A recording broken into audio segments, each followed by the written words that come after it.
Hey, this is Matt with Tadlock Roofing. We're out here at Sycamore Pass. Just want to take a look at the 3-tab system that we have here.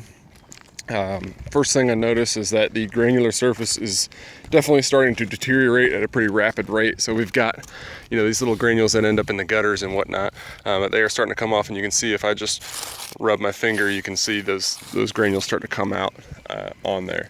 Now, what ends up happening with that is once the granules fall out, the sun can then pull that asphalt, basically making that asphalt turn into a gas. So it completely dissolves it, and then the shingles become very brittle and lose their adhesion with the next course.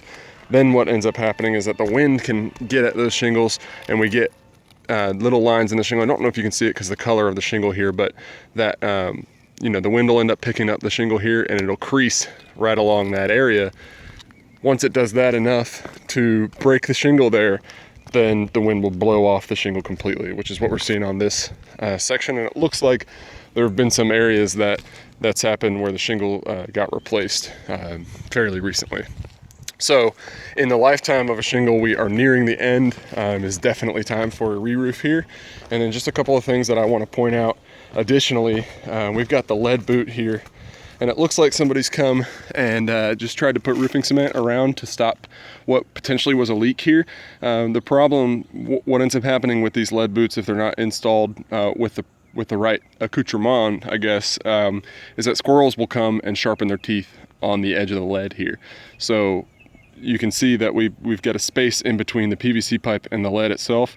That's, when it rains, we're just turning on a faucet and water's coming right down the side there. So what we need to do is a new lead boot needs to go on. We'll wrap it into the PVC pipe and then cover the entire thing with a squirrel guard so that the squirrels can't get at it in the future. Just a couple more things.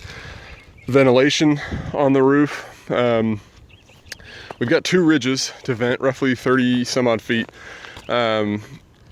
We'd like to move the ventilation up to the ridge. It's actually more cost effective to do that instead of these off-ridge vents, and it also helps to get that hot air out. Obviously, hot air rises. If we get it at the peak as opposed to just off the peak, then more of that hot air will get out.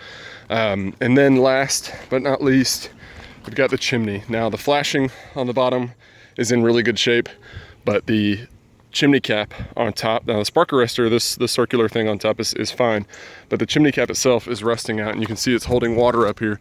And what'll end up happening is that this rust will open up little pits and allow water to get down inside the chimney. It'll make it look like the roof's leaking when in fact it's just the cap up here. So I can put that as a line item, as something to replace, and give you guys the option of doing so.